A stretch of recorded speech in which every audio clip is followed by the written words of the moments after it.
Olá, senhoras e senhores, mais uma live especial com uma figura hiperculta, um professor que vai ter muito que ensinar pra gente sobre liderança.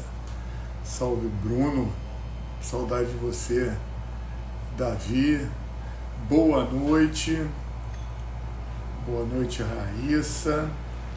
Hoje vamos ter uma live especialíssima com um grande professor, mestre, doutor, Paulo Sertec, autor. O currículo do homem é uma coisa assombrosa, de extensa e cheia de realizações. E vamos falar sobre liderança. Liderança que, na minha concepção, é algo bem diferente de gerenciamento. Vamos tirar essa dúvida com ele. Para a nossa profissão, liderança é algo fundamental. Liderar é inspirar, liderar clientes, liderar para uma boa solução, saber para onde a gente está indo, saber o que a gente quer alcançar. Então é algo fundamental e vamos ter aí o Sertec para nos esclarecer. Olá, Raíssa, Iguatu, Ceará, bem-vinda. A internet é maravilhosa, né? A internet é maravilhosa. E o Sertec, se eu não me engano, não sei se ele está em São Paulo, mas ele estava dando aula na Universidade de Fortaleza. Olha, entrando o Sertec. Boa noite, Sertec. Se você fizer a solicitação, eu aceito aqui, senão eu te convido. Deixa eu puxar aqui.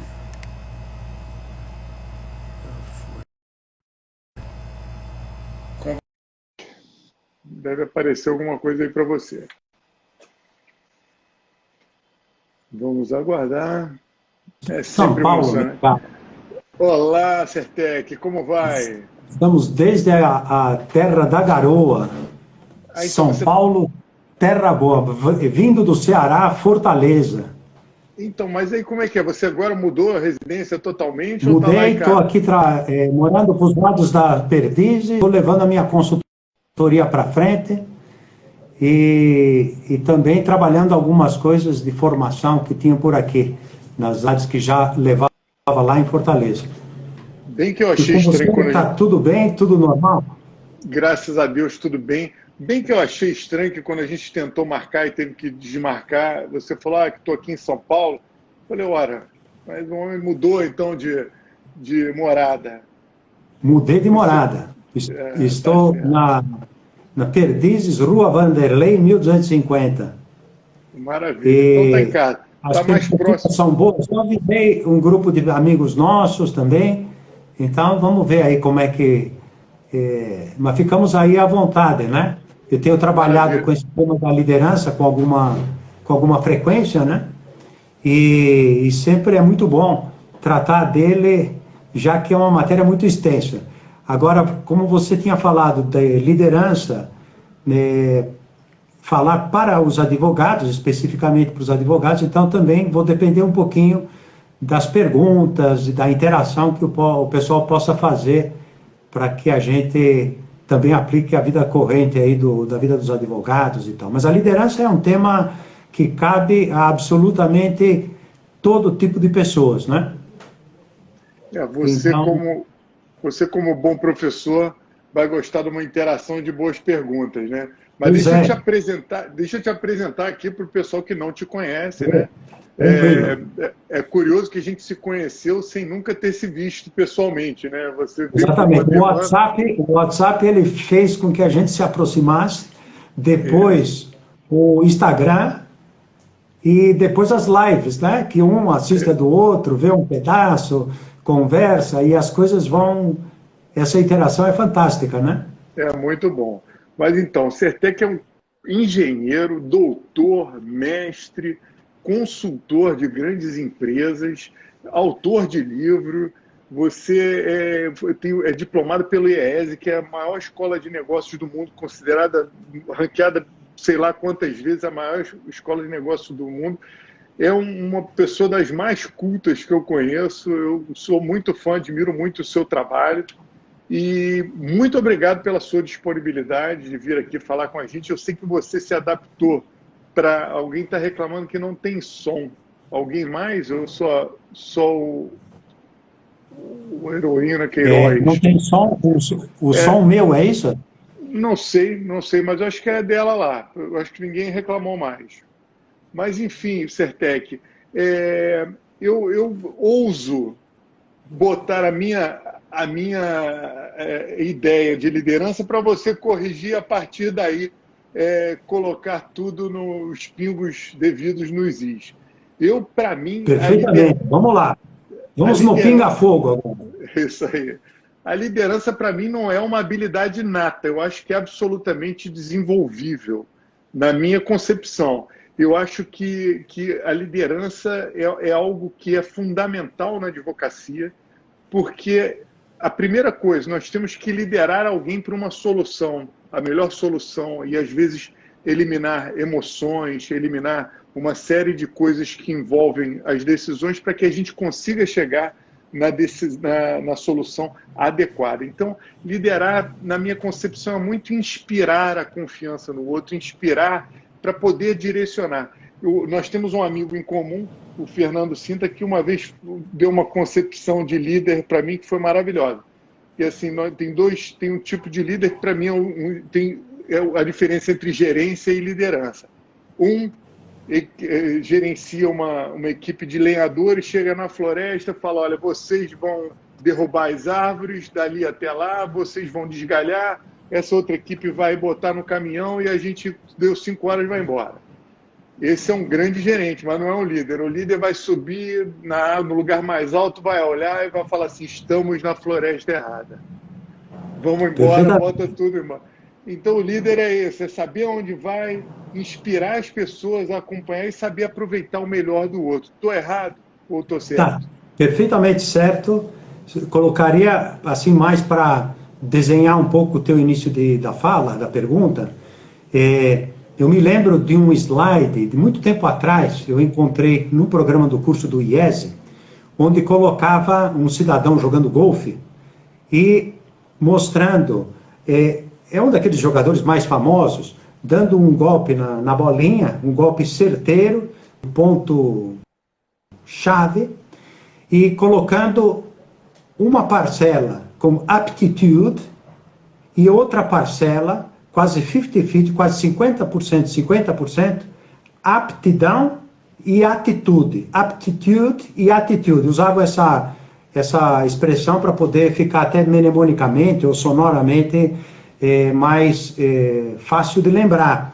Então, nem grifar. Então, diríamos o seguinte, a liderança, ela tem uma componente que é dada por temperamento, por razões de tipo cultural e por hábitos de primeira infância para frente. Mas isso não é uma coisa definitiva, é uma das variáveis, ou consiste em uma das variáveis, de uma centena de variáveis. Inclusive os estudos de liderança, até hoje, não fecham questão com os traços da personalidade. A teoria dos traços de personalidade, ela é válida em alguns casos, em outros casos fura, porque tem as circunstâncias e tem as condições liderados. Então, se você, por exemplo, é um exímio e fantástico visionário e que inspira extrema confiança, mas os teus liderados, eles estão subordinados a outro tipo de ideias e você não foi quem os escolheu, então essa liderança ela vai ser erosionada, vai ser levada para baixo, porque faz falta também outras variáveis. Mas, a rigor, se pode desenvolver, e o próprio Peter Drucker, conhecido bastante aí na área, para quem conhece o Administres, o Peter Drucker, que é conhecido como o fundador ou da administração moderna, ou quem assentou as bases, né, da gestão por objetivos, né, que é um pouco mais focada em objetivos, ele vai por essa linha, é uma disciplina, pode ser desenvolvida, e existem hábitos, virtudes ou qualidades que se podem desenvolver. Agora, você citou o ponto-chave definitivo, que me parece pelo que li até agora, e também no contato com essa experiência que estou tendo com as empresas, e no coaching, né, e mentorias que faço, eu desenvolvo trabalhos específicos do planejamento, plano de desenvolvimento pessoal, atacando essa questão da liderança. Eu tenho um produto chamado Liderando em Tempos de Crise, que no fundo é um programa de desenvolvimento de qualidades que promove essa maior ou melhor capacidade de interagir com os colaboradores, de tal maneira que a gente consiga levar para frente. Mas a condição básica é o caráter. Fundamentalmente, as virtudes daquele que pretende ser líder. Ele pode estar líder, mas o ser que já corresponde a um desenvolvimento que cria uma connaturalidade, dá para entender essa connaturalidade? Sim. Uma inclinação quase que natural para aqueles hábitos que inspiram confiança, hábitos. Por exemplo, uma pessoa que tem o senso de justiça, senso de responsabilidade, consistência, constância, se sabe de onde ele vem, qual que pretende, para onde vai, quais são os seus valores, se é uma pessoa que não é manipuladora, aí está a característica. O líder tem que ser um cara, uma pessoa que se apoia nas virtudes, desenvolve virtudes, e depois a gente já pode explorar cada uma das virtudes. Eu trabalho muito com essa questão das virtudes, mas algumas delas são essenciais ou chaves para o desenvolvimento da liderança. Bom, então esse grosso modo, a gente pode falar que o caráter é definitivo para todo tipo de lideranças. A gente pode falar da liderança do PCC, há uma liderança, então a gente pode até destacar talvez algumas competências, por exemplo, eu posso admirar a coragem de uma pessoa, posso admirar a capacidade intelectual, o grau de comunicação, ou que aquela pessoa consegue entreter uma plateia fenomenal, mas não estou julgando outros valores. Então, de alguma maneira, essa pessoa atrai atenção, essa pessoa dirige pensamentos, corações, vontades para determinados pontos. Nós podemos pensar, Hitler também fez isso durante muito tempo, né? Conquistou, atraiu atenção, mas utilizando o quê? Técnicas, artifícios, que a gente sabe que a longo prazo, médio prazo, a permanência numa falsidade ou na mentira não é sustentável, pelo menos com os dados históricos que temos até agora. Pode ser que em algum caso tenha aí algum cidadão que exerceu a liderança e continua historicamente sendo falso e nós não percebemos até agora. Só para parodiar um pouco aquele penso lá como é que era, do presidente americano, Abraham Lincoln, né? É possível enganar as pessoas, algumas pessoas todo o tempo, uma pessoa todo o tempo. É possível enganar toda a gente durante algum tempo, mas as duas variáveis não dá para ser, quer dizer, todo o tempo e todas as pessoas, enganar todo o tempo todas as pessoas, se atribui a Abraham Lincoln. Eu citei isso num livro, aí eu me lembro, a pessoa que fazia a correção, disse assim, professor, o senhor pode fundamentar essa citação desse pensamento do Abraham Lincoln? Você sabe que eu fui pesquisar na terra, no lugar onde ele fez o discurso, e tem lá um monumento dizendo que não há condições históricas de dizer que foi realmente ele que disse isso daí. Então é um pensamento que corre por aí, porque quando a gente está na academia, até isso a gente tem que justificar. É atribuído, né? Agora, você falou do Hitler, e a gente pode dizer que a liderança pressupõe liderar para uma inovação, para algo novo, porque senão a gente cai no gerenciamento, no bom gerenciamento. E a liderança talvez tenha que mirar em algo que ninguém está fazendo, levar para algo talvez desconhecido, porque muitas vezes o advogado ele abre um caminho por onde não tem caminho. Ele tem que chegar aonde não se sabe aonde que vai chegar, né? Ele sabe onde quer chegar, mas não sabe o como. E muitas vezes tem que tomar decisões e às vezes ele lidera para um lugar que ele não sabe qual é, mas ele sabe onde ele quer chegar. Não sabe por onde ele vai, mas sabe por onde quer chegar. A liderança pressupõe isso, essa inovação, esse algo novo.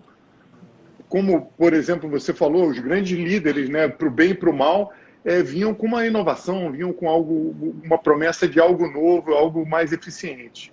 Muito boa pergunta, viu? Quer dizer, ela já vem sendo colocada até academicamente muito tempo atrás, e eu acho que ficou cristalizada numa frase que eu não sei se é do Peter Drucker ou se é do John Kotter, John Kotter. O pensamento diz assim: em épocas de paz, os exércitos precisam ser gerenciados.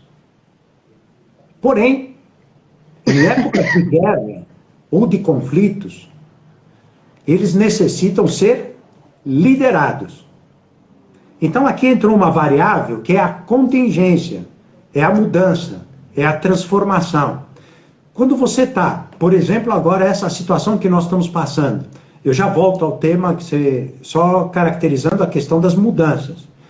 Então esse autor, John Kotter, interessante que ele vinha fazendo muitíssimos trabalhos em temas relativos à liderança, desenvolvimento de pessoas, e ele depois, eu acho que foi nos anos 90, início dos anos 90, ele faz uma reflexão sobre todos os trabalhos que tinha feito, e ele disse assim: puxa, eu acabo vendo que em tudo que eu levantei, durante todos esses tempos, todas essas circunstâncias que passaram e mudaram, que a característica chave e constante que caracteriza o líder ou os líderes são que eles ou elas sabem ou fazem mudanças, conduzem mudanças. Aí responde a tua questão. Nós estamos numa época de transformação brutal. É só pensar em internet das coisas, eu brinco com os meus amigos, as coisas da internet e a internet das coisas. A internet das coisas, na área de vocês, eu imagino que começa a bater água, porque se tem algum advogado que está tirando de prateleira as coisas que tem que fazer, um copia e cola e toca em frente, esse trabalho, com a inteligência artificial, já houve um desafio que fizeram com um jogo chinês, que é o infinitamente mais difícil do que o xadrez, com maior, é considerado como, tem 19 linhas por 19 colunas. A Google comprou uma startup, investiu um monte de dinheiro e fizeram um desafio com o campeão chinês nesse jogo. Diz que nunca teve tanto chinês assistindo o jogo. Foram 300 milhões de chineses. Faz pouco tempo, questão de um ano. Simplesmente como se chama? 300 milhões parou um bairro lá na China, né, para assistir. Um bairrozinho, pequenininho, básico. Né? O mundo inteiro nem descobriu que estava acontecendo isso. Mas ali representou, sabe o quê? Uma transformação no modo de encarar a inteligência artificial. Porque eles fizeram sistemas de algoritmos que aprendem durante o jogo. E então, infelizmente, aquele rapaz era um cara muito jovem, campeão, diz que, enfim, mesmo com aquele ser flegmático, experimentado em ganhar absolutamente de todo mundo, todo o tempo, correram algumas lágrimas, porque o computador derrotou tremendamente. Então, o que pode acontecer é o seguinte, não digo que vai chegar aos pés da inteligência humana, mas se uma pessoa está simplesmente reproduzindo coisas que as máquinas, os computadores e agora a inteligência artificial pode fazer, então nós teremos aí graves problemas. Portanto, o líder conduz mudanças e as mudanças têm a ver com a inovação, porque é o novo, a nova resposta. Pode ser uma resposta continuada, uma resposta melhor, mais adaptável, ela pode ser transformadora ou pode ser disruptiva. Então a gente sabe que o líder, há líderes que são de condição de transformação contínua e outros, ou continuada ou incremental, mas outros são tipo Steve Jobs, tipo o Bezos da Amazon, tipo, sei lá, a gente pode pensar na própria transformação que Thomas Edison promoveu. A gente até podia explorar um pouquinho essa coisa do Thomas Edison, mas eu fecho um pouquinho aqui para deixar aberto aí para possibilidades de perguntas, conversa, não sei se ficou alguma dúvida. Eu vou só aproveitar justamente o Thomas Edison. O Thomas Edison liderou a descoberta dele, porque ele testou, se não, salvo engano meu, milhares de filamentos. E poderia simplesmente falar assim, não dá, isso aqui é impossível. E ir embora, não, mas ele sabia o que ele queria, foi lá e fez, né? Não sabendo que era impossível, foi lá e fez. Foi lá e fez. Então, com relação a isso, Rafael, o doutor Rafael, desculpa. Rafael, por favor. Rafael, então, quando tive que montar o meu programa aí de capacitação, né, para diretores, gerentes e tal, que está tudo na base digital, à distância, etc. Eu debrucei sobre um trabalho que fez eu tenho verdadeira admiração, que já falecido, esse Peter Drucker, né, que é o considerado pai da administração moderna. Ele tem um livro que é sobre a inovação e o intraempreendedorismo. E ele faz uma análise da questão Thomas Edison. Então, para mim, ficaram algumas ideias que vão ao encontro do que você está falando, porém, me parece que há pontos chaves que a gente não conhece ou falta ter assim, esses dados históricos, porque o Peter Drucker também, além de economista, é um historiador que depois se dedicou à gestão, à consultoria das grandes empresas. Ele viveu quase 100 anos, né? Então ele passou por todas desde a Ford, lá nos anos do Ford propriamente dito, e até ele faleceu nos anos 2005, 2000 e pouco. Bom, ele diz o seguinte, a virtude ou a habilidade ou a qualidade de Thomas Edison é que ele, agora não se assuste, não se chateie comigo, que é uma forma retórica de dizer, ele propriamente não inventou a lâmpada. Puxa, mas Paulo, mas está contrariando tudo.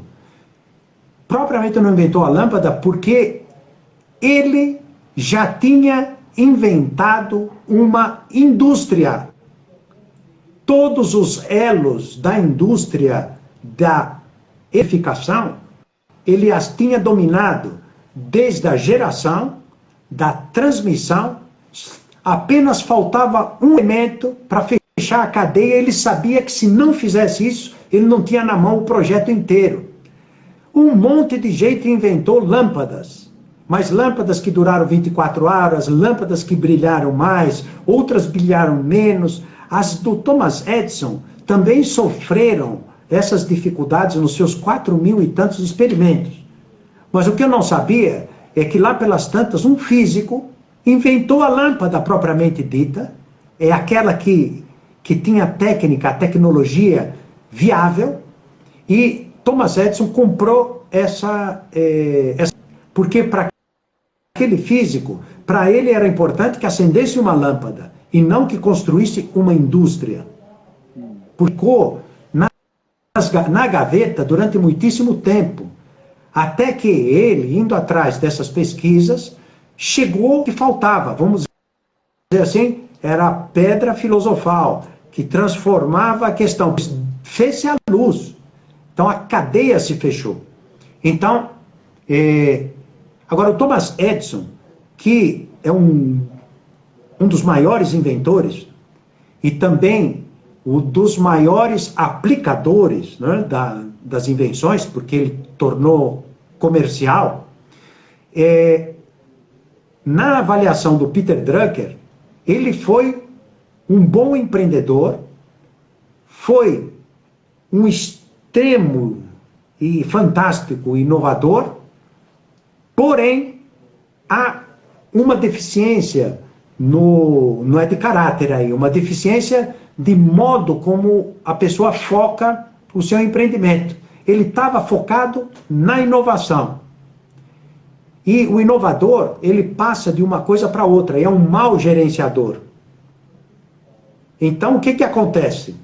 As empresas precisam também ser gerenciadas. Então, precisa uma disciplina da inovação, para que ela seja sustentada e sustentável ao longo do tempo, porque ninguém vive só de uma inovação, mas deve que a sua empresa, o seu escritório, podemos falar, o seu escritório tem a capacidade de mudança e de atingimento de metas, de transformações, e essa mudança tem que ser gerenciada.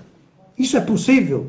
Aí está a arte de gestão da inovação, que fazem muito bem algumas empresas. Por exemplo, 3M faz isso há muitíssimo tempo. Ela começou como uma empresa ligada ao ramo de minérios e hoje ela faz coisas totalmente diferentes e de forma diversificada. Johnson e assim por diante. Existem algumas que entenderam a forma de encaixar nos valores, na missão e no compartilhamento com as pessoas esse tipo de componente que é a sustentabilidade. Bom, não sei, acho que já tentei responder aí a questão, né? Tá perfeito. Mas até que me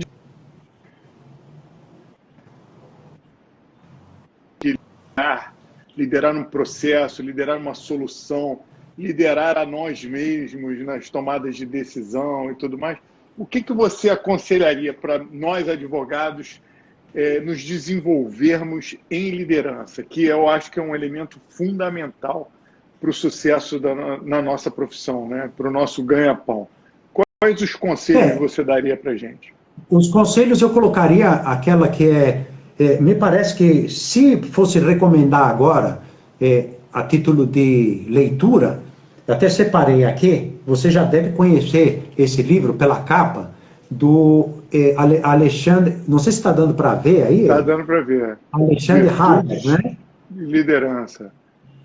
Você sabe que aqui a gente tem a tradição do convidado indicar 3 livros. A gente geralmente deixa para o final. Ah, tá. Mas esteja à vontade. Então é esse... Mas então, como o caráter, as virtudes do líder são aquelas que realmente marcam a característica, ou caracterizam o líder. Não existe liderança se não existir não existem virtudes, ou hábito de adquirir as virtudes. E há algumas delas que são fundamentais. O líder ele tem que ser consistente. Então eu colocaria as 4 notas, aí eu vou citar, depois a gente fala dos livros ou coisa assim, mas Warren Bennis é uma das pessoas, dos pesquisadores que trabalhou praticamente a vida inteira com a questão da liderança. E ele recomendava, das pesquisas que ele fez, houve uma convergência muito forte. E não importa o tipo de área, não importa o tipo de profissional, o momento da vida. Então, uma primeira recomendação, mas que também tem uma base fenomenológica, né, na realidade, é que o líder, ele atrai atenção porque ele tem uma visão. É uma pessoa que tem um projeto, um objetivo que encanta, tem sonhos. Então, o líder, a gente podia definir que o líder, vamos pensar no Martin Luther King, I have a dream. Eu tenho um sonho. Um sonho, qual que era o sonho do Martin Luther King? Que o respeito à pessoa humana, independente de cor da pele. Então, I have a dream. E esse sonho perseguiu durante a vida e soube comunicar. Então, aí nós temos que ter o líder, ele tem que ser magnânimo, tem que ter metas e tem que traduzir isso daí em algo significativo. Então já podemos pensar, o advogado, como qualquer outro profissional, em uma condição de liderança, e todos nós podemos exercer liderança em qualquer que seja o estágio da vida e a atividade. Mas um pai de família tem que ser um líder na sua família, né? Então, primeiro, essa capacidade de dar luz a um objetivo, a uma meta, a uma visão. Segundo ponto, sabe traduzir aquilo em significado, comunica bem isso daí, faz com que as pessoas, a atenção dessas pessoas para esse projeto. Então, tem objetivos, tem metas, é magnânimo, mas que seja algo que represente um algo a mais, um algo significativo para a vida pessoal e para a vida dos outros, uma contribuição, um serviço. A gente podia pensar em todos os envolvidos na atividade do profissional. São os seus colaboradores, são os clientes, né? São os sócios, etc. Bom, então, já temos aí duas características. Depois, outras duas estão muito ligadas à atitude interior. É a constância de propósitos. Uma pessoa que hoje está de um jeito, ou está do outro jeito, é a consistência, ou a confiança que ele inspira. Você começou falando disso, que um líder que ele é manipulador, chega um momento que ele não consegue mais atrair a atenção, porque já se identifica que ele busca metas pessoais. Então, nós temos que pensar no líder que inspira confiança. E ele inspira confiança fundamentalmente através das virtudes. O senso de justiça, o respeito, a sua prudência. E o último ponto uma pessoa precisa ter o autodomínio, o autocontrole, ou aquilo que a gente chama nas virtudes cardeais, a temperança, que é a capacidade de domínio próprio, que é a melhor condição de liderança, liderar-se a si próprio, em primeiro lugar. Bom, então nós temos aí 4 componentes fantásticos, né, que o Warren Bennis tem isso daí, nos fala de visão e objetivos, a comunicação para dar significado, saber envolver as pessoas dentro desse objetivo, dentro dessa visão, compartilhar ela com a sua equipe, com as pessoas, colaboradores, etc., que queiram ir atrás, queiram ir junto. O que seria de um líder que não tem... Mesmo que seja um líder que ele seja de ideias, não é? Uma pessoa, um grande palestrante, mas faz as suas palestras e aquilo empolga, anima, outras pessoas o seguem. Então, é capaz de comunicar a sua visão. Agora, para quê? Qual é a consistência? De onde está indo e para onde vai? É uma pessoa que tem propósitos, e esses propósitos têm que ser bons, adequados, procurando bem o serviço, etc. E o autocontrole, se uma pessoa hoje você está de um jeito, amanhã está de outro, então nós temos aí graves dificuldades, né, de condição de liderança. Agora, isso pode ser aplicado, deve ser aplicado a qualquer profissão. Então, o advogado deve pensar se no seu escritório, o seu departamento jurídico, ou se é a sua empresa, nós temos aí figuras de executivos principais que são pessoal provenientes da área do direito, né? Tem muitos administradores, engenheiros, mas nós encontramos também com um perfil de executivos vindos ou provenientes dessas áreas do direito. Você tocou num ponto, que é esse de inspirar as pessoas, né? O líder necessita de liderados. Eu não tenho como não linkar com a nossa atividade. Nossa atividade é o tempo todo tentando inspirar pessoas, passar a confiança e a segurança que nós temos um caminho, que é através de nós que é possível alcançar algum objetivo pretendido por elas. Agora, o advogado, assim como um bom líder, tem que ter sonho, mas tem que ter muito cuidado para esse sonho não virar um pesadelo para ele e para o seu cliente, né?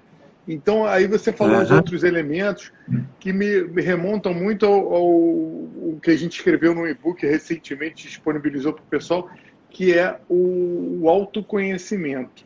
Você saber das suas potencialidades, saber dos seus pontos vulneráveis para efetivamente poder ter essa postura necessária ao exercício da advocacia com uma liderança, saber ter o conhecimento não só da matéria, mas esse conhecimento emocional social de captar pela inspiração terceiros, eventuais clientes, captar os liderados e finalmente ter uma persuasão na hora de buscar a solução para o seu cliente. Então, só para fazer esse link que eu achei perfeito. O caminho que você estava perguntando de desenvolvimento dessa capacidade ou qualidade de liderança, o princípio dele é o conhecimento próprio, saber quais são os pontos fortes, fazer uma análise estratégica, né, pessoal, quais são os seus pontos. Pode ser para a empresa ou para o escritório, o que for, né, onde estão qual que é a sua virtude como escritório, como coletivo, como pessoa, qual é a área, quais são as suas competências, conhecimentos, habilidades e atitudes. Quais são os pontos fortes, pontos fracos, e também o externo, né? Oportunidades ou desafios, obstáculos, problemas que a gente está encontrando, especialmente agora, no momento de crise, enfim, muito está tendo que se reinventar. Então, o conhecimento é ponto de partida para o desenvolvimento de qualquer competência. Só que, quando nós identificamos as nossas lacunas, se não há uma aceitação, se não há uma disposição da muda e dispor todas as coisas necessárias, tanto conhecimentos, habilidades, capacitar-se, buscar novos campos de trabalho, inovar, se eu não me proponho a isso, a tarefa não fecha. Então, o autoconhecimento, o conhecimento das oportunidades não são suficientes, porque é preciso também duas palavrinhas chaves que o pessoal esquece. Basta conhecer? Não, é preciso querer, e querer fortemente para sair daquele momento de dificuldade. Mas basta conhecer e querer? Não também, é preciso ir lá, você citou isso daí, porque todo mundo fala, ir lá e fazer, é a palavrinha bonita. E learning by doing. Nós aprendemos com os nossos vamos ter pequenos fracassos, não grandes fracassos, pequenas correções de rota. Puxa, eu fui por aqui, não era bem aqui, vou por lá, esse tipo de trabalho tem que se pegar desse jeito. E assim vai se aprendendo. Aí está a grande experiência, a prudência do trabalho do dia a dia, onde se vai ganhando habilidades necessárias para desenvolver a própria atividade. Bom, então, é importantíssimo o autoconhecimento, o conhecimento próprio, e também o conhecimento externo das conveniências e inconveniências, né, dos seus clientes, né, das limitações da nossa justiça, ou das dificuldades das nossas injustiças, e assim por diante. Você botou um ponto aí também que é fundamental para a nossa carreira, que é natural, faz parte, às vezes é inevitável, os fracassos. Os fracassos vão acontecer as pequenas derrapadas. A gente pode minimizar muito esse risco, mas um bom líder tem que ser muito resiliente, né? Eu digo pelo advogado, já estou botando o advogado como, acho que foi o Matheus que escreveu aí, que a advocacia é um pouco de exercer liderança, e realmente ainda mais para o profissional liberal que não tem a sua atuação subordinada a ninguém, ele está sempre liderando a si e liderando ao seu cliente, que confiou o problema dele ao advogado. Ou seja, o advogado já é um líder passivo, né? Que ele recebe um problema alheio, terceirizado, e vai ter que dar uma solução. Então, mas às vezes, né, do cliente, e tem Sim. que ser a sabedoria do cliente, né? Porque ele não está em condições emocionais de levar para frente aquilo ali, não é? O cara depende do tipo de causa, do tipo de problema, mas tem situações que a pessoa já não pensa, fica burro. Então, é preciso alguém que tenha prudência. Agora, há uma questão chave em todas as áreas, mas talvez envolva mais a questão do profissional da área do direito, é a questão do senso de justiça, a veracidade e o modo como conduz a defesa, né? Se é o caso da defesa, tem que procurar fazer as vezes do cliente, mas sempre de uma forma legítima. E o legítimo não é coisa né? Fazer qualquer coisa, né? É preciso defender, fazer as vezes do cliente, mas sempre usando de armas leais e usar, enfim, a veracidade. A mentira nunca se justifica.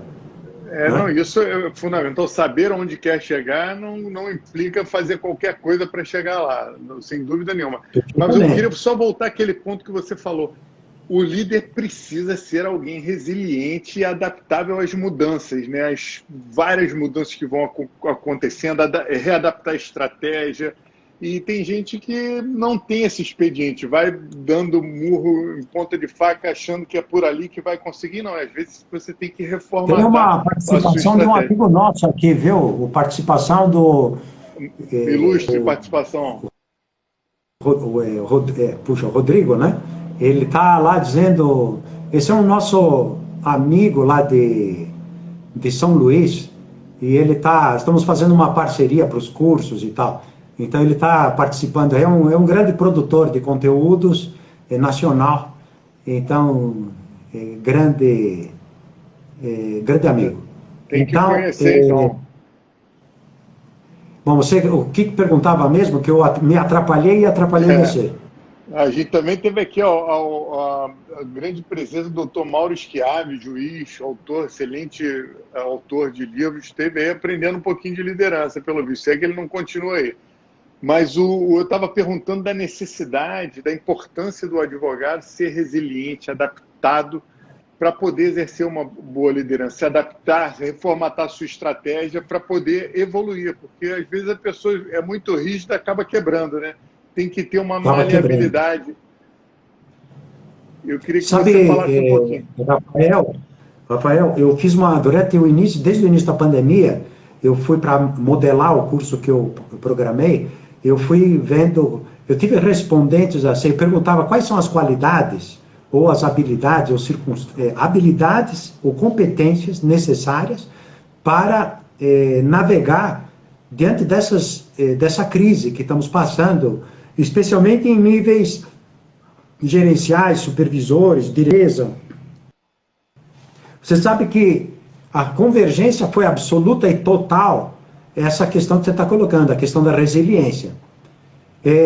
Porque você tem os recursos que se tinha para conseguir os resultados. Quando digo recursos, são modos de abordagem, os clientes, conseguir resultado financeiro, as dificuldades para ter, mesmo a comunicação, a distância, o medo do cliente, o medo das pessoas, tudo isso foi mudando, foi transformando. Por exemplo, que tive que me capacitar na dor para conseguir operar com esses sistemas digitais, transformar cursos totalmente presenciais, que você só cursos, treinamento, capacitação, desenvolvimento, coaching, mentoria. Então tudo isso supõe a necessidade dessa resiliência, que é a capacidade de resistir, de mais do que resistir, levar com alegria, porque o líder, imagina um líder que ele como se diz, assim, ele introjeta, tem uma palavra que ele introjeta as dificuldades, os problemas, vai ficando cada vez mais pesado, e um líder ele tem que dar a volta por cima, ele tem que estar sempre bem de ânimo. Isso supõe paciência, compreensão, né? Saber lidar com confronto, conflito, dificuldade, restrição para tudo, na distância, na hora do diálogo, na hora de fechar um negócio, na hora de cobrar, Então, nós temos aí a virtude cardeal da fortaleza como sendo chave. Ela não pode ser sozinha, ela não se resolve sozinha, porque o líder não basta que tenha resiliência, ele precisa tomar boas decisões. Para tomar boas decisões, sabe qual é a virtude fundamental do líder? A prudência. Nós temos que ter aí a capacidade de tomar muito boas decisões, precisa ter critério, precisa ter conhecimento, precisa ter competência técnica, não adianta aventurar-se. Eu vou fazer uma navegação, mas eu não estudei o caminho, não estudei os recursos. Conta uma história, essa historinha daqui a pouco. Bom, eu acho que já está respondido, mais ou menos. Né? Está respondido. Realmente, o líder tem que conhecer o terreno, né? Conhecer o terreno, conhecer o advogado, especialmente conhecer o inimigo, o adversário, conhecer o juiz que vai julgar, tem que ter uma estratégia e tem que investir o seu tempo. Você está lembrando agora aquele livro do Sun Tse, não é? A Arte da Guerra. A Arte da Guerra. Eu me lembro que tem aquele negócio. Bom, são 3 coisas. Você se conhece? Não, eu estou matando a piada já desde o início. Então, você conhece o teu inimigo? E fala assim, bom, eu conheço o inimigo, nota 10. Você conhece o lugar onde você vai enfrentar o inimigo? Conhece, muito bom, mas está te faltando uma coisa. Se você não conhece a si próprio, você vai perder essa guerra. É como saber como você vai se comportar diante Pois é. do poderio que Pois você eu não sabe que é o sei, no meio da adversário. aflição, do conflito, da dificuldade, será que eu vou arrepiar? Arrepiar é um seu sentido qual que tem aí, porque nós estamos falando com gente de todos os lugares. Arrepiar é a Sim, pessoa que está para trás, né? aqui no Rio é amarelar. Amarelar, né? É perfeito, exatamente isso. Aí volta aquela história do autoconhecimento e da autoliderança, foi isso que você falou, né? Liderar a si A próprio. autoliderança é a Isso é primeira fundamental. chave, né? Sem isso, a pessoa, puxa, é uma pessoa que tem ideias brilhantes, mas no momento que tem as ideias brilhantes, está totalmente nervoso e impinge as suas ideias, não estabelece consenso nem o respeito. Esse líder, vamos ter É, dificuldade. Talvez em alguma circunstância não há outro jeito, por exemplo, num fronte de guerra, em que o cara é o médico lá que tem que cuidar enfim, é o líder dos médicos e tem que atender aqueles destroços de pessoas. Ali não tem contemplação, é corta, né, aplica e tal, não fica com discussão, né? É o especialista que tem que. Bom, enfim, acho tomar que vai depender de decisões, né? cada situação, E, né? e Sertec, vou fazer uma pergunta objetiva aqui. Um líder, um visionário que inspira, tem ideias excelentes, inspira as pessoas, os seus liderados, consegue organizar bem a sua equipe, tira o melhor de cada um, mas é caótico na sua organização. É possível ter um líder assim? Porque eu tenho um amigo que é exatamente isso, mas ele é muito desorganizado, bagunceiro, ele tem. Eu acho que bota tudo a perder por uma falta de ordem na vida dele absurda. É possível Perfeito. ser Então, um líder desorganizado? é possível, porém, ele tem que ter algumas ideias hierarquizadas. Ele pode ter uma desordem material, uma desordem do tempo, porque ele tem mais uma inteligência diplomática dominante, digamos.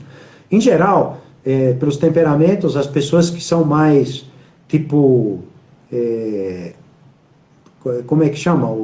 Não o racional, o idealista, Emocional, né? emotivo. Ah. E tem uma tendência à desorganização. Então, mas um bom líder, ele conhece as suas áreas negativas. Ou ele já pegou os feedbacks. Já teve alguém que disse, olha, cara, você vai ter que arrumar o teu braço direito aqui, tem que ser um cara que checa um pouquinho como é que está o teu roteiro de navegação. Você é um cara muito estourado, impulsivo, desorganizado, você está empolgado com umas coisas, você começa a deixar passar para atropelar pessoas e tal. Então o próprio líder, ele pode e deve, aí está a grande arte de humildade para saber onde é que estão as suas forças e onde ele tem que se complementar com os seus assessores, os seus colaboradores.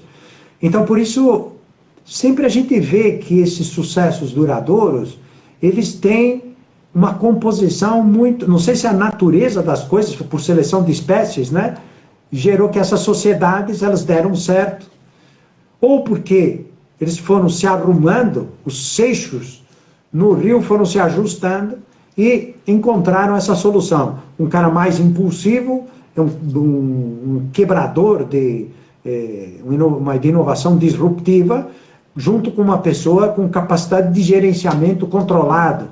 Então isso pode dar um resultado bom. Mas eu não sei, isso aí dependeria muito do líder, se ele é muito carismático, muito focado num tipo de competência ou de qualidade, pode ser que ele não consiga se cercar dessas pessoas, né? Porque tem que ter pessoas que vão dizer coisas ruins para ele, né? Não, você não pode fazer isso. E aí entra mais uma dificuldade, que a nossa atividade, pelo menos a que eu defendo, uma advocacia não de massa, nem de grandes escritórios, mas uma advocacia artesanal, às vezes ela é um tanto solitária. Então a gente tem que dividir com um sócio, então é uma outra coisa que a gente tem que focar bastante. Mas agora, pelo que você está me falando, a liderança nada mais é do que um recipiente de virtudes, né? Você bota a virtude lá dentro e ela se transforma numa liderança. Mas a liderança a gente pode classificar como uma habilidade? Como é que se classifica um líder? É habilidade? Você não, você pode usar aquela expressão que o pessoal usa, já praticamente convergiu, ainda que é limitada, mas serve para o que estamos falando. O CHA, competências, habilidades e atitudes. Não dá para separar as três coisas. Nós temos conhecimentos, tem conhecimentos básicos, conhecimentos antropológicos, culturais, que nos levam a nos relacionar melhor com pessoas, mas tem conhecimentos técnicos. Se eu não tenho pelo menos a linguagem daquele setor, daquela área, e não estou atualizado, por mais que eu tenha outras condições, eu vou... E depois eu conto a historinha que vai explicar isso mais calma. Uma historinha simples, fica gravada. Então, conhecimentos, habilidades e atitudes. Ela se exerce com conhecimentos técnicos, conhecimentos antropológicos, conhecimentos de gestão, conhecimentos do mercado, e tudo isso tem que estar integrado. Então, são conhecimentos. A habilidade é um modo, é um know-how, é o como se faz. Eu posso entender muito bem da teoria da comunicação, mas, infelizmente, com os meus liderados, eles têm algumas dificuldades, e eu tenho outras. E, infelizmente, nessa composição não deu certo. A hora que estou falando, o outro não está ouvindo. Então, eu tenho que encontrar uma qualidade, um hábito, habilidade de comunicação. Se eu não tenho isso, estou fadado ao fracasso. E a atitude que me parece que muita gente, principalmente do RH, pessoal que trabalha com RH, fala disso. As pessoas são selecionadas para cargos e cargos muito importantes por conhecimentos técnicos. O cara conhece muito de avião, então ele vai liderar uma empresa que faz aviões. O cara conhece muito do direito comercial, do direito financeiro, do direito não sei das quantas. Então o cara, esse daí vai ser um avião. Avião no bom sentido. Estou falando aqui do cara que voa alto e vai dar resultados. Então, no entanto, as pessoas acabam fracassando e acabam sendo despedidas, não por falta de competências técnicas, mas por problemas de atitude, do relacionamento interpessoal, da intempestividade, da falta de paciência, de não ser positivo. Então, uma série de atitudes, motivação, sentido positivo, inspirar, respeito às pessoas. Inspirar, dentro daquele contexto de inspirar, de ser um elemento. Tudo isso é o que vai inspirar. Se você quer se apoiar nos teus colaboradores, você confia neles, e você... Veja, eu colocaria a equação assim. A minha unidade dentro da organização, ou com o meu cliente, união, unidade, solidariedade, colaboração, ela vai ocorrer com duas variáveis: confiança mútua e envolvimento. Então, comprometimento. Confiança, comprometimento. Confiança mais comprometimento dá essa unidade. Então, U é igual a C mais C. Unidade, confiança, comprometimento. Fora disso, eu acho que nós temos que fazer a lição de casa. Pegar a caligrafia, pegar aquele caderninho antigo e ver lá como é que se faz para adquirir. Porque é duas vias, né? Lealdade e compromisso, né? Saber, é uma virtude, a virtude da justiça, dar a cada um o que lhe corresponde. Sem isso, você não ganha confiança. Ganhar confiança é inspirar confiança. A confiança tem uma base de lealdade brutal. Bom. E você tem que fazer uma pergunta que eu estou louco para saber essa historinha, e nós ainda temos 3 livros para você indicar. Estamos com 55 minutos já, quase lá, passa rápido. Você faz muita orientação com jovens, até pela sua condição de professor de pós-graduação. Qual é a rotina de estudos? Isso é um assunto que me é muito caro, porque eu acabei desenvolvendo a minha no atropelo da vida. Mas eu percebo que todo mundo tem uma rotina maravilhosa que funciona muito bem. Qual é a rotina que você aconselha? Uma rotina diária de estudos e conciliado com o trabalho, naturalmente. Não um estudo acadêmico. eu costumo fazer o seguinte, pessoalmente também aconselho o pessoal, com calma, pega um fim de semana, um momento, coloca num papel quais são as tuas áreas de que você se dedica. Não esquecer da área familiar, do aspecto descanso e cultural, esse âmbito cultural do desenvolvimento humanístico, humano, porque nós não podemos ser pessoas simplesmente irredutivelmente tecnológicas ou irredutivelmente ligados só às questões da própria profissão. Então, listar os âmbitos, você deve conhecer lá o livro do Covey, né? Você já citou 2 ou 3 coisas, né?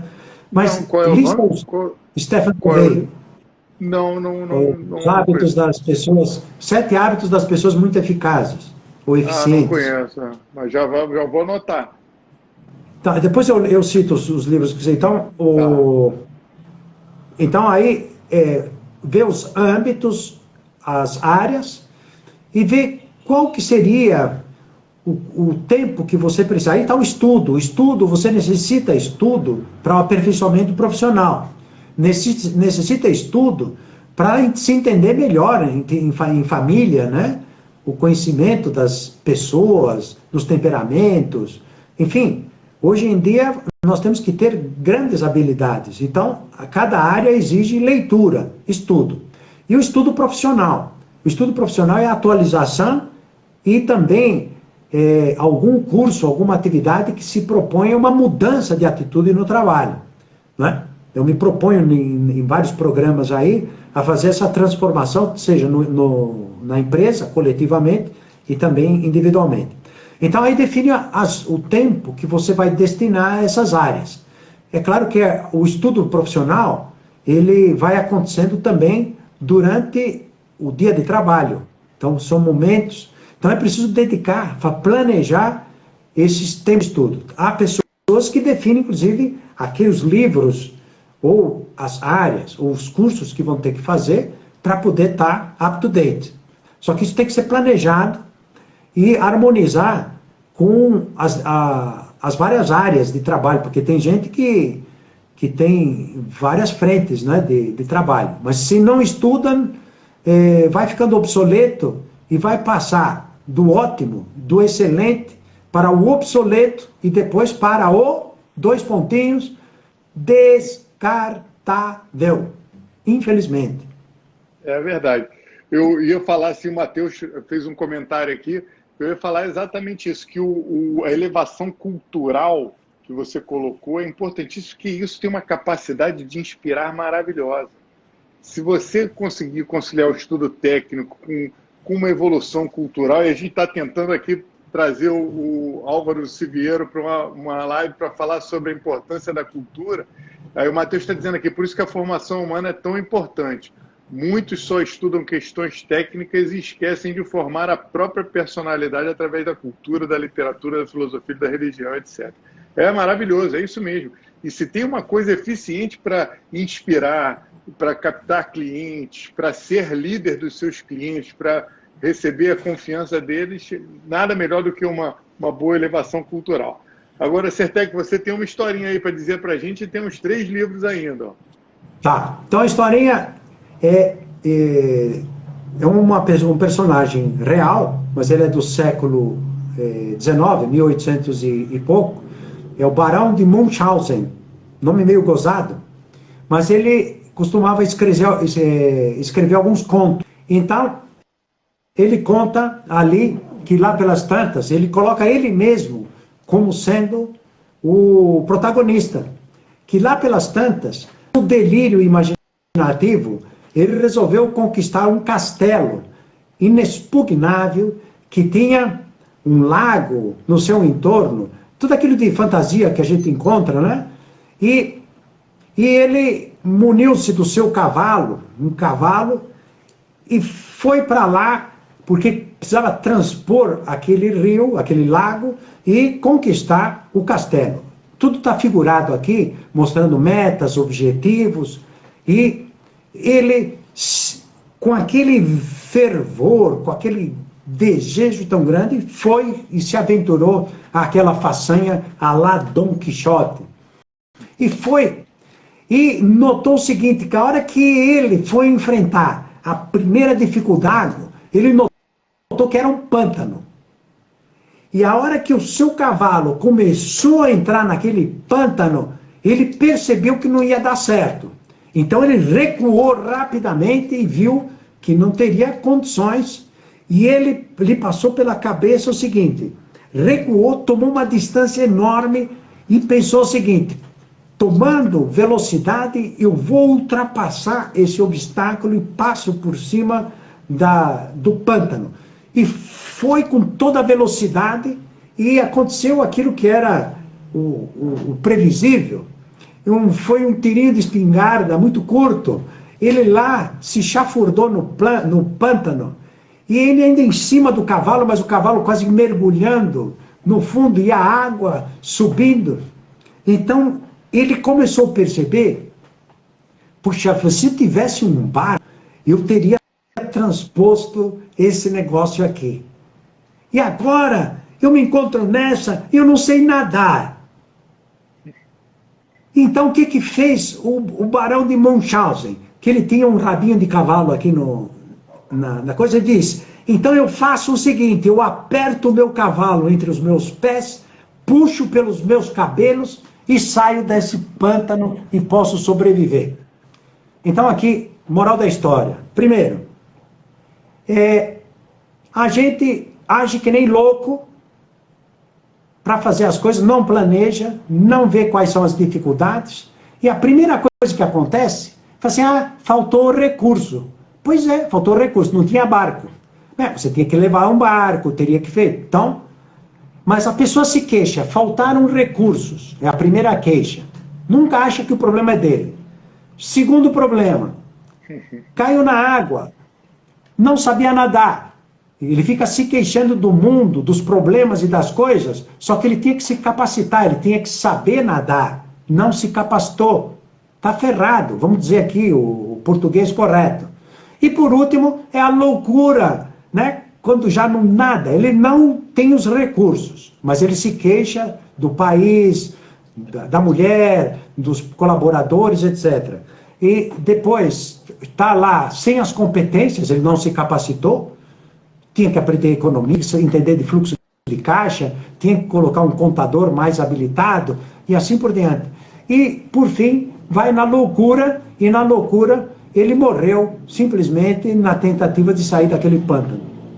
Então isso mostra as 3 etapas do fracasso dos empreendedores que atuam de uma forma imprudente e vão fazer as coisas sem buscar sem prever recursos, quais são esses recursos, quaisquer que forem, as competências necessárias e também a necessidade de não deixar se levar pela loucura, né? De fazer loucuras, sim, tentando tirar a empresa, o escritório do pântano. Não, o Matheus está comentando aí que faltou prudência. Faltou prudência, leu o Sun Tzu, na Arte da Guerra, já teria conhecido as dificuldades, o terreno e se conhecido a si próprio também, né? Muito bom, Fatec. Olha, tradição aqui, eu esqueci de te avisar.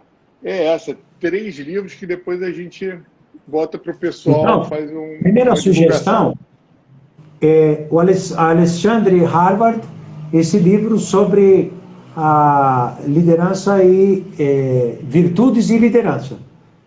Uhum. Esse daqui tem da editora Quadrante, mas foi traduzido para o português, já foi editado em inglês. É um autor francês e de família russa, que também formado no IESE, esse instituto que eu me formei, e tem dado capacitação para executivos no mundo inteiro. Então, Alexander Harvard. Depois, eu digo de cabeça aqui, porque eu não estou com o livro aqui, o Stephen, S-T-E-P-H-E-N, Stephen Covey. Isso aqui vai estar sendo gravado, né? Depois você vai. Eu vou depois, a gente vem aqui e pega. Aí o pessoal revê aí essa coisa. Então, o Stephen Covey é C-O-V-E-Y. O Stephen Covey já é falecido, mas o primeiro livro best-seller que ele tem, deve estar com 30 edições, sei lá, Os 7 hábitos das pessoas muito eficientes. Isso já está praticamente em domínio público, esse livro aí. Se pôr na internet, o pessoal vai conseguir. Stephen Covey. E depois tem um livro que eu editei pela Intersaberes, que eu recomendo porque é um resumo de tudo que eu tinha feito, porque foi fruto no tempo do mestrado, antes do doutorado. Eu já depois, com o tempo, passei por um livro chamado Responsabilidade Social e Competência Interpessoal. Então, responsabilidade social e competência interpessoal. Então, trata da empresa ou organização, como ela se posiciona, meio ambiente, as questões sociais, e na segunda parte são as virtudes, qualidades, competências, entre a liderança, motivação, as virtudes principais, prudência, justiça, fortaleza e inteligência emocional, e caracterologia. Eu trabalho com caracterologia nesse programa, e que dá um bom embasamento para qualquer área. Eu fiz muitos cursos de imersões para empresas, para gerentes, supervisores, enfim, para todas as áreas. E esse livro foi a consolidação disso daí. Então, que maravilha. E esse não é na Quadrante, né? É Intersaberes. Não. A Intersaberes é de Curitiba, que eu tive 16 anos trabalhando para os lados de Curitiba. Então, lá é do pessoal do grupo Ninter. Eu dei aula para o pessoal da Pinkler, né? Eu estive lá trabalhando com programas EAD, etc. E o Covey, aí tem... Bom, eu já não lembro, foram muitas editoras diferentes que publicaram o livro. A gente vai pesquisar qualquer coisa, eu tiro a dúvida. A gente pega a imagem do livro e bota direitinho. Poxa, Tá, Certec, é um imenso prazer a gente que só se fala por escrito e se vê sem poder ter essa troca. Foi muito bom ter essa oportunidade de conversar com você. Aqui o convite vai ser sempre permanente. O André Bittar está falando de excelente live. Sempre tem assuntos aí que a gente está pesquisando. Eu estou pesquisando as competências, conhecimentos, habilidades e atitudes para essa época do Covid-19. Também fiz uma outra que está em andamento, a pesquisa, para os respondentes, fiz assim, me faça 2 perguntas que você acha chave, importante, que te dói, que você gostaria que tivesse num e-book que eu estou escrevendo, e que eu devo responder, porque você acha que aquilo tem que estar ali para fazer um plano de desenvolvimento pessoal. Então, estou com 90 e tantas, quase 100 perguntas para elaborando aí esse livro.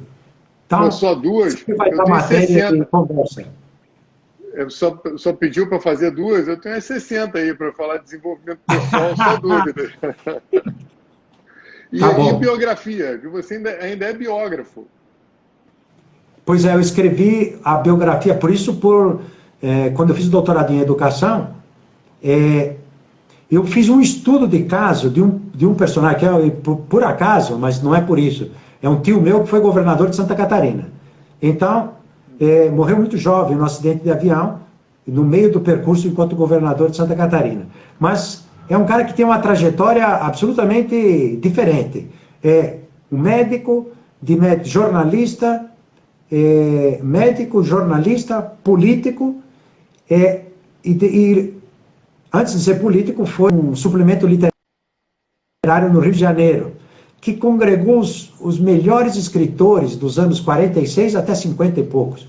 Então, eu achei interessante fazer um trabalho aí na linha da educação, o que é que motivou esse cidadão a fazer tanta coisa em pouco tempo, quais foram os seus princípios orientadores, tipo aquela linha, o que é que tem por detrás de tudo isso?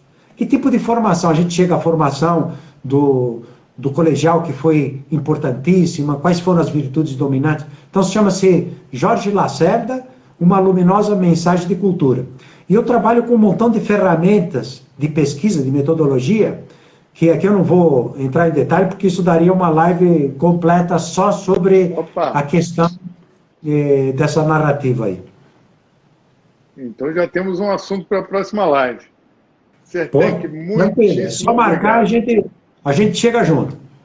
Tá, não ouse vir ao Rio sem fazer contato comigo, por favor, hein? Certo. Perfeitamente. Nós estamos aí. Tá. Um grande abraço e até a próxima. Tá, então um grande abraço, muito obrigado por todo mundo que esteve aqui, perseverou aqui até esse momento. Então, continuamos aí as nossas conversas. Enfim, a gente pode marcar daqui um mês, uma coisa assim, a gente volta a um tema que parecer interessante, tá bom? Com certeza. Grande abraço, obrigado a todo mundo aí que prestigiou. Um abração, viu, Rafael? Tá? Tchau. A nossa amizade em meios digitais está sendo profícua. Sem Tá bom? dúvida, sempre. Tá. Um Grande abraço. abraço a todo mundo, tá? Tchau. Obrigado, tchau. Tá, estamos saindo.